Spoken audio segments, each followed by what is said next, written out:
I have sometimes said that love is a terrible reason to get married.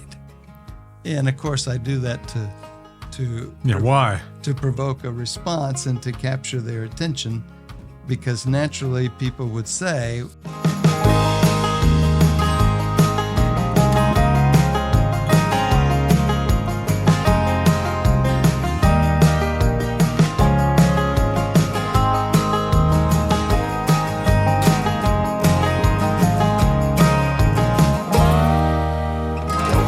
Welcome to Tulsa Time with Bishop Konderla. My name is Derek Lissy, and I am your host. And this week we are preparing for Corpus Christi Sunday, the Solemnity. How are you doing, Bishop? Yeah, I'm well. I'm newly back from vacation, so refreshed and you look refreshed and trying to catch up with all the things. It is a essential part of our human life is to have some times for rest and for recreation. Even God gave us one day a week, even for precisely that, the Sunday rest. But when people are able to take some time to go on a vacation, to have a little time away from their regular work or life, it's very, I think, upbuilding. It helps them to recover.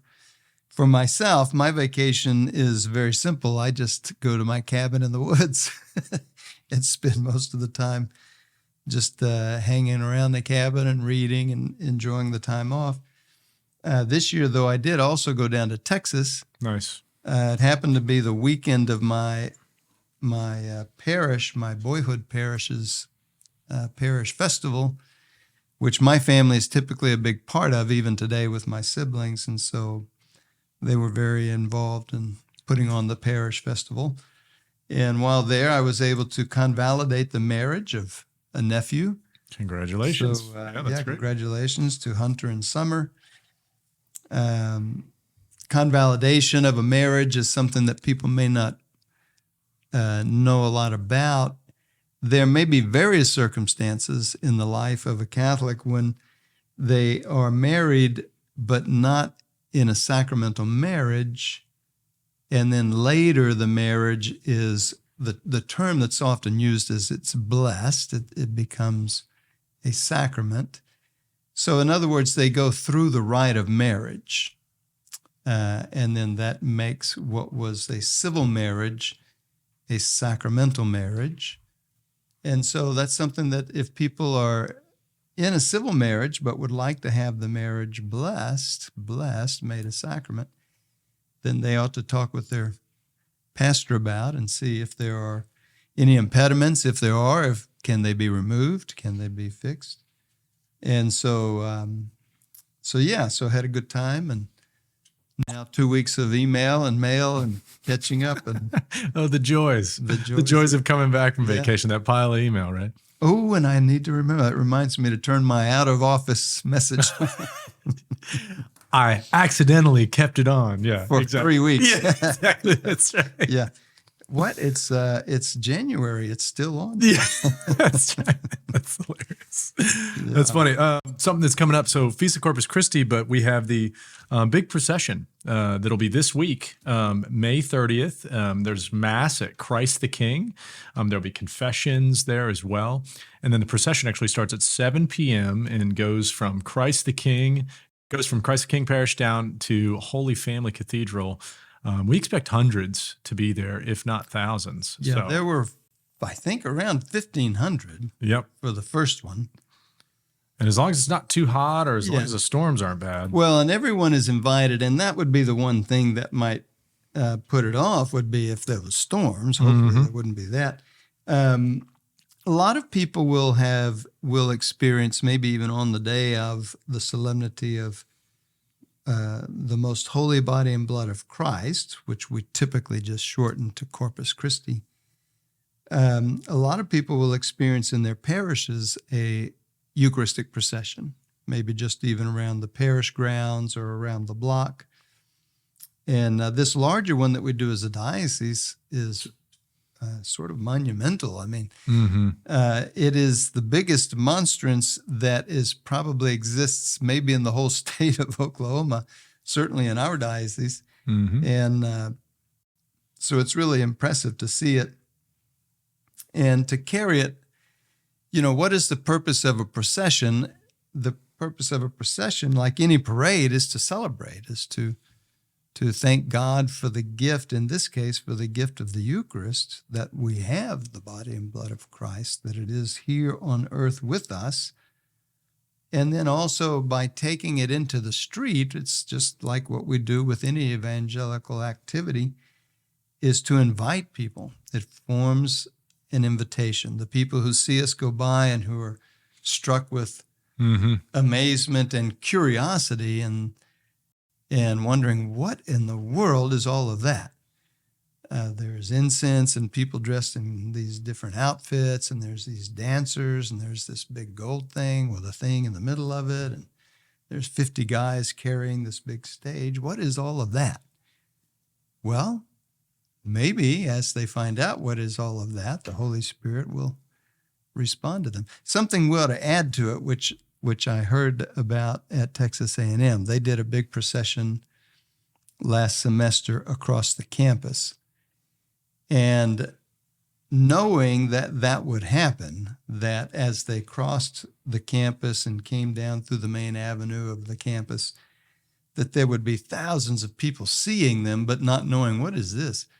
They formed a team of something like 40 people to go in front of and behind the procession, to be looking for onlookers and to just sort of, in very casual ways, engage them in conversation. Oh, Do you know what nice. that is? Let me tell you a little bit about what that, because people were asking questions. What is going on? What is that? Yeah. Well, let me tell you about it. Here's what we're doing. And Yeah. why. Is this a play? Is this a Yeah. Yeah. Like, what is it?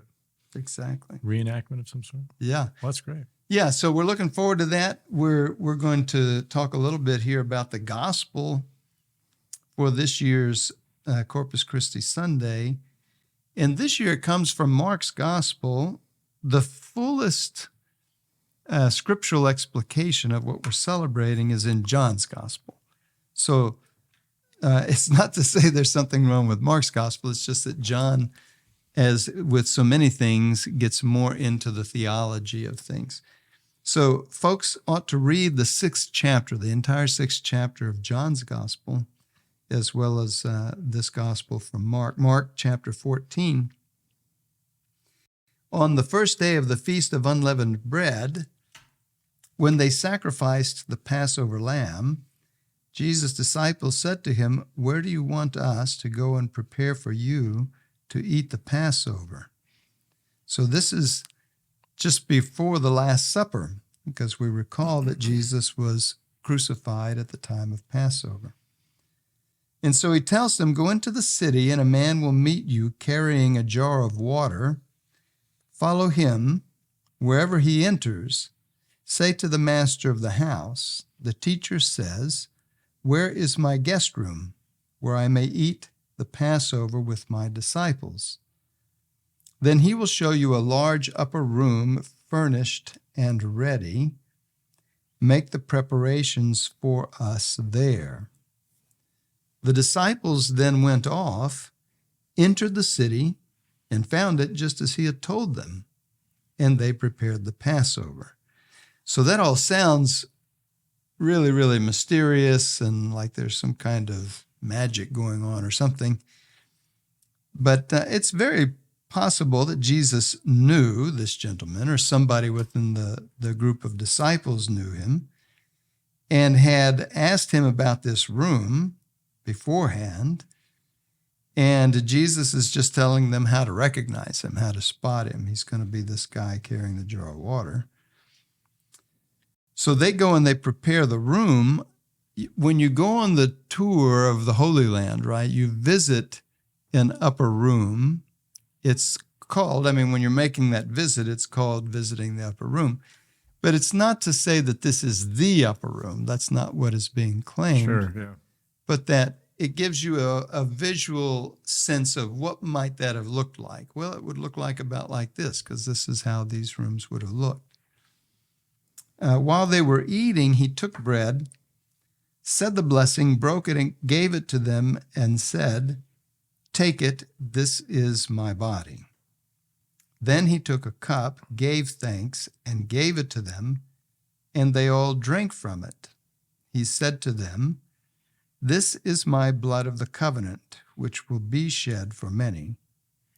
Amen, I say to you, I shall not drink again the fruit of the vine until the day when I drink it new in the kingdom of God."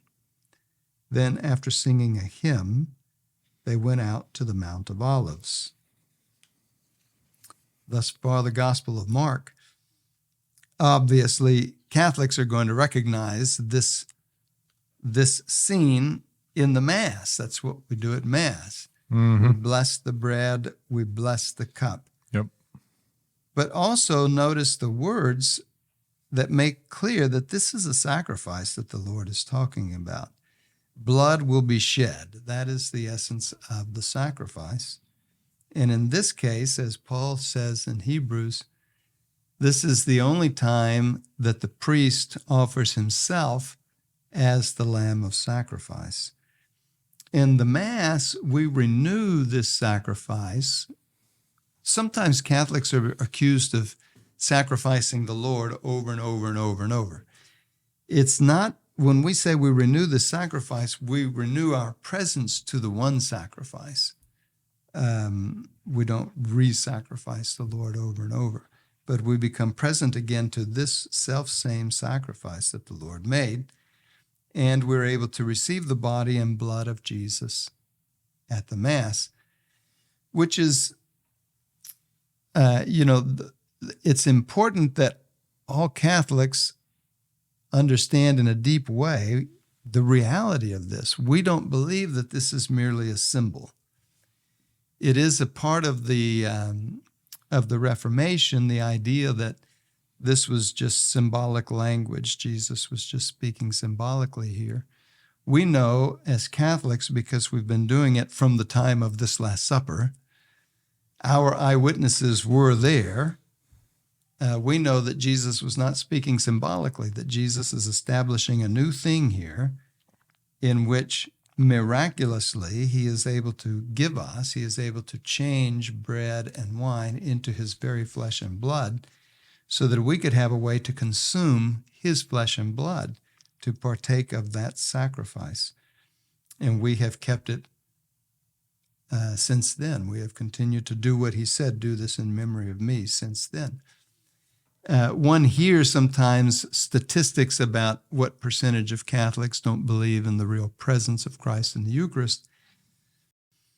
I don't know what that percentage is. I'm not going to doubt that there's some percentage of Catholics whose understanding of the faith is shallow enough that they don't know that that's what they are to believe. They don't realize it. And so there's more for all of us to learn, right? One of the reasons for the Eucharistic revival is precisely to begin that kind of a process of re-catechizing ourselves and deepening our own understanding of what the Eucharist is. Mm-hmm.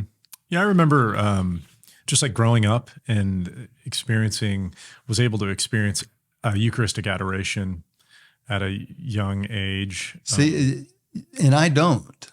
Correct. I mean, you remember that, but I don't. And whether that's and I know it's probably, I assume, a generational thing in the faith. I mean, just like, there was our home parish growing up had 24-hour Eucharistic adoration. And now is a parish with, I want to say 3,000 or 4,000 families. And so there was an opportunity to fill those slots with at least 2 or 3 people because, to have 24-hour Eucharistic adoration, perpetual adoration, you need to have quite a few volunteers to step up and set up their stewardship of time with the Lord that way. But we might say a word about why, just so that people are familiar, because not every parish even has perpetual adoration. When the sacred host is exposed in the monstrance, it should always have someone there. There must always be someone there with the sacred host exposed in prayer and adoration of Christ present in the Eucharist. And so if you're going to do that 24 hours a day, 7 days a week, especially in those night hours, you can't have periods of time where, from midnight till 5 a.m., no one is there. And so what? You just leave the Blessed Sacrament exposed? No, we don't do that. So it's important that there be several people per hour who, quote, sign up. That is to say, they're willing to commit to being there. There might be 50 people an hour there. Right. But not all of them are committed to that hour. Some of them just come when they can or if they're able to and so forth. But there must be some people who are actually committed to the hour so that you can know we do have all the hours covered for the 24-hour day. Needed doors. With someone who's going to be here for sure. And you need several someones, because if you're committed to that hour but you get sick or some emergency comes up and you can't make it, so you need several others who might also be there and so forth. And sometimes you get to the cabin in the woods. So right. But take a time of respite. It just is interesting that, I don't have any doubt about whether the parish I grew up in believed in the real presence. Of course, they believed it. I just don't recall that there was adoration. There is now in that parish, there is 24-hour adoration. But I don't recall that. And I don't recall ever being in adoration myself as a young person. Not till seminary, not till I was 25, I think, did I experience adoration. When I look back at my time of understanding the real presence of the Eucharist, that first exposure to Eucharistic adoration and sort of learning proper posture in adoration. But really, how old do you think you were? I was probably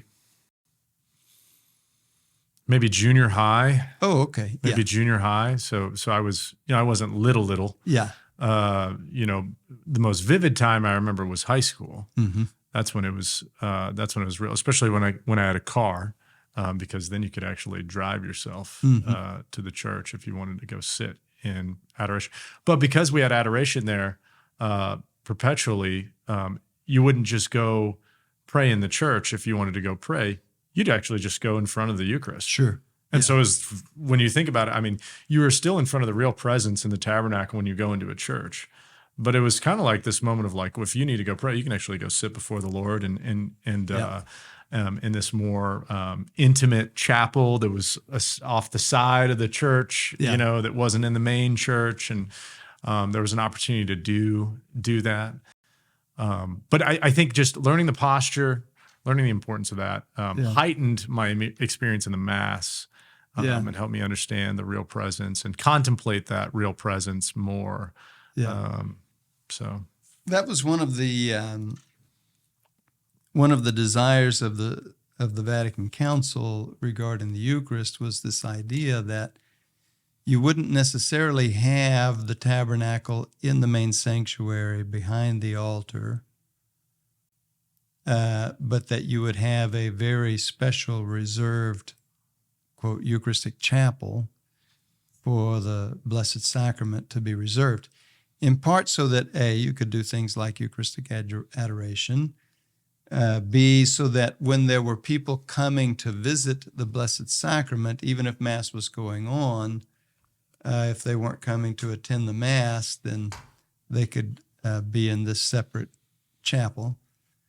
But an unintended consequence, and the third part was just because in large churches, so for example, in all those famous cathedrals where you have lots and lots of pilgrims all the time, you need to be able to have some way for people to make their way around the church without interrupting the Mass. And so being able to visit the Blessed Sacrament Chapel would be part of that. But as I say, the unintended consequence was that if the tabernacle was not in the main sanctuary of the church and people didn't know to go visit, or that was not part of their piety, they could grow up never experiencing being in the presence of the Blessed Sacrament, except when they actually received the Lord at communion. And so there was a loss in many places of that kind of devotion, that part of the devotion. There was a concern in the council, and even since then, with regards to what is called the static presence of Christ in the Eucharist in the tabernacle, and the active presence of Christ in the Eucharist as it's being celebrated, and concerned that there not be a confusion between those two. So, for example, if you imagine someone who comes to a Mass, not to attend the Mass, but to adore the Lord in the tabernacle while Mass is going on, that demonstrates that there could be such a confusion. And similarly, if someone was going to come to adoration while the Mass was going on, well, they ought to come to the Mass. The Mass has primacy over the Blessed Sacrament reserved. And you could say that the Blessed Sacrament reserved for the sake of Mass and for the sake of taking communion to the sick and the homebound gives us the blessing, the benefit of this adoration that we can do. Mm-hmm. Yeah. Yeah, that's great. Yeah, it's beautiful to take the time. So hopefully many people join us for the procession. Yeah. Spend time in prayer. It'll be together. fun. That'll be really good. That'll be good. So there was a new sort of a memo that you had shared with me from Bishop Barron, who's well known for his Word on Fire ministries, and also is the current bishop up in the Diocese of Winona, Rochester, but from the Limb Fly Committee. Am I saying that right? Yeah, limb fly. That's what we call it. It reminds me of Marty McFly from the back. Every time I hear it, I think of that. Michael J. Fox. Yeah, there you go.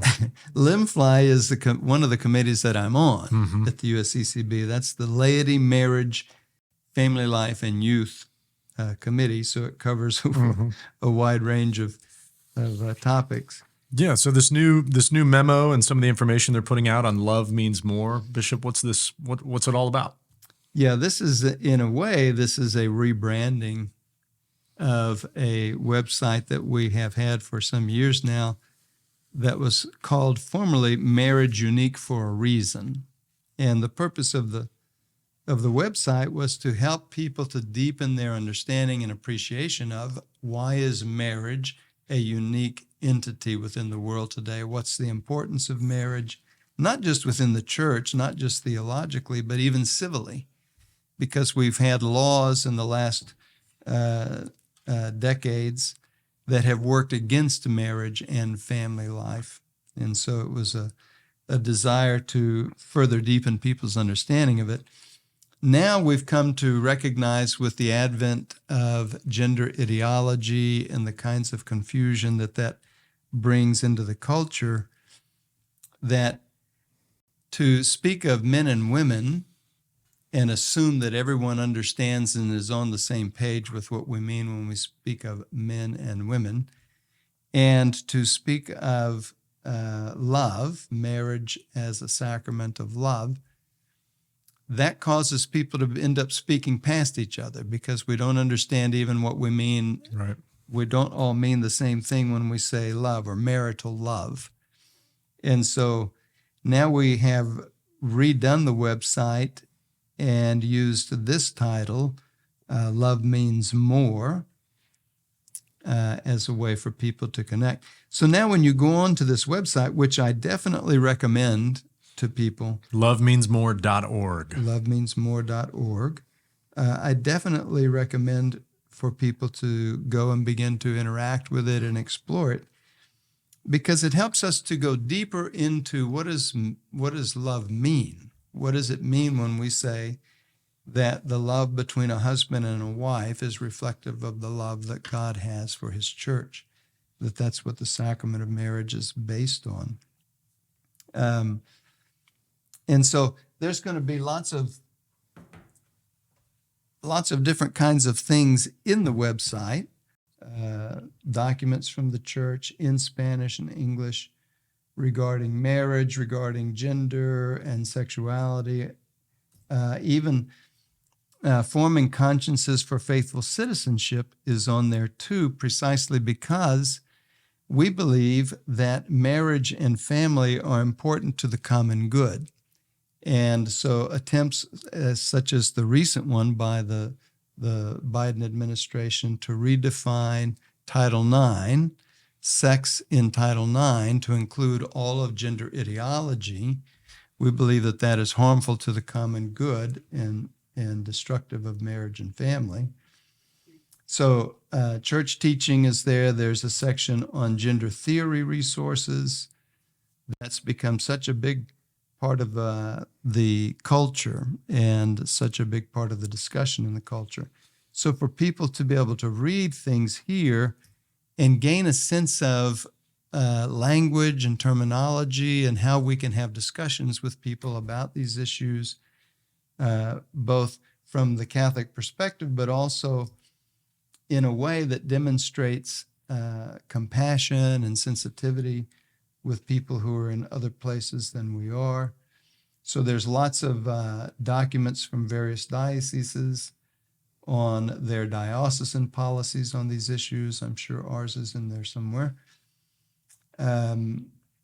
So we have that on gender theory, and then we have a video archive. Now, the video archive contains many of the videos that were in the former Marriage Unique for a Reason website. So those are still active, and they're also in Spanish and English, and that's worth visiting. So we have the resources tab. Let's see what else there is here. There's a newsletter that people can sign up for. There's a policy and advocacy tab that connects one into the USCCB website on political issues and advocacy for issues that represent our faith. It lets us know what people are doing and what's going on in our country in terms of the USCCB and policy. And there's a tab for lexicon that's called lexicon. And so, again, now we need to understand, what do these terms mean? What do we mean when we say these terms? One of them, the very name of the website, Love Means More. What does love mean? Mm-hmm. Then there's also a way to contact the staff at USCCB regarding these issues. So lots there for people to explore and look around on. I have sometimes said in marriage preparation talks or just in talks with groups of young people, I have sometimes said that love is a terrible reason to get married. And of course, I do that to why? To provoke a response and to capture their attention, because naturally people would say, why should you get married? Because I'm in love. But we use the term also in the culture, I have fallen in love with someone. That sounds like an accident, not something that we want to do. Sure. Fallen in love. When the church uses the term love, the church is talking about the kind of love that God has for us. And we see that love most beautifully expressed on the cross. Jesus loves us, which means he goes beyond what he feels, whatever he feels, to what he's willing to do for the ones that he loves. So love is my willingness to do good for the beloved, no matter the cost to me. Compare that with 24 hours of television or any number of movies where you see two people who are, quote, in love, or with the whole online culture. You don't see that expression of love that often. But that's what the church means when it talks about marital love. Marital love is that love between a husband and a wife that is willing to sacrifice for the good of the other. Yeah. Yeah. Bishop, obviously this isn't like just the first time people have ever been confused about married love and sort of the nature of manhood, womanhood. why are people confused? Has this been something that's been going on for centuries? What is it about the emphasis that we're putting on? I mean, literally this memo is from the LIMFLY, the Committee on Laity, Marriage, Family Life, and Youth. Why the emphasis now? But there is a particular kind of confusion now, in part because the ability of people to think deeply about issues like this is not as robust as it has been in the past. And there is a confusion. There simply is a confusion that is relatively new. Some of it is brand new. I mean, literally yesterday kind of new. And some of it is in the last few decades, but it's still relatively new in terms of history. So, for example, marriage is between a husband and a wife till death do us part. But the advent of no-fault divorce enters a question there. Well, a lot of people are ending marriage with divorce. Is marriage till death do us part? What does it mean to say that marriage is till death do us part? Now, here there's a need for tremendous sensitivity because the circumstances that people go through in their marriage ending in divorce are often extremely painful and sometimes even unjust. Someone is simply left in the lurch, so to speak. And so that need for sensitivity can make it difficult to talk about, but what does it mean to say marriage is till death do us part? And so that's one reason. The other has to do, again, with gender, with the understanding of human sexuality. The idea that there are only males and females in the world is now called into question by a great part of the culture, by some of academia. And so to state that has become controversial. Yeah, a great lot of them. And so if being man or woman is in confusion and marriage is between men and women, then marriage is naturally going to be in confusion. And prior to that was the advent of what's called same-sex marriage. So if two people who are of the same sex can be married, then marriage is definitely thrown into confusion. What does marriage mean? And what is marital love if it's not also fruitful? And part of being fruitful is that it's between men and women. Only in the union of a man and a woman can they generate life. Yeah. Oftentimes when we do marriage preparation, we talk about, sort of love.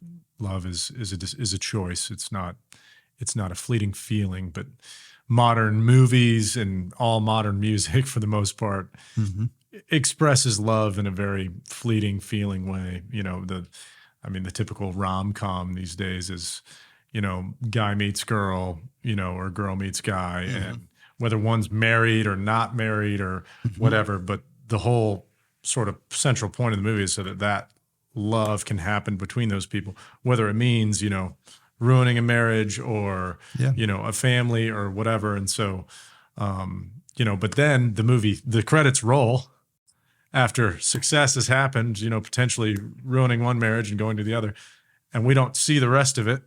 Right. And so we just see the fleeting emotional sort of climaxes, if you will, of sort of emotional highs of the chase of, of two people being attracted to one another, kind of. So. Well, and one of the things that the website is spending time on is unpacking the four classical types of love, right? Erotic love, agape love. I won't remember the four of them, but there are four types of love: the love between friends, the love between filial family members, the love between lovers, and the love that does the good for the other. And understanding all of those kinds of love helps us because just what you were saying is some of that confusion. love is not just emotions and queasiness in the stomach or whatever. It is also that. So one does feel that, but if I feel an attraction for someone, that doesn't mean that I must follow the attraction. There still are ways to understand morally, just because I feel the attraction, should I do anything about that? The culture would say, by all means, whatever feels good, you should pursue that. Explore it. But if it means that I'm going to abandon something else and someone else, then I shouldn't do that. Well, then how can you deny yourself? Well, we deny ourselves all kinds of things for those things that are important. But we don't necessarily understand love that way. So that's why love needs to be explored and defined and understood. Mm-hmm. Yeah. Absolutely. Well, this has been Tulsa Time with Bishop Konderla. Thank you for joining us this week, and we hope you have a blessed rest of your week.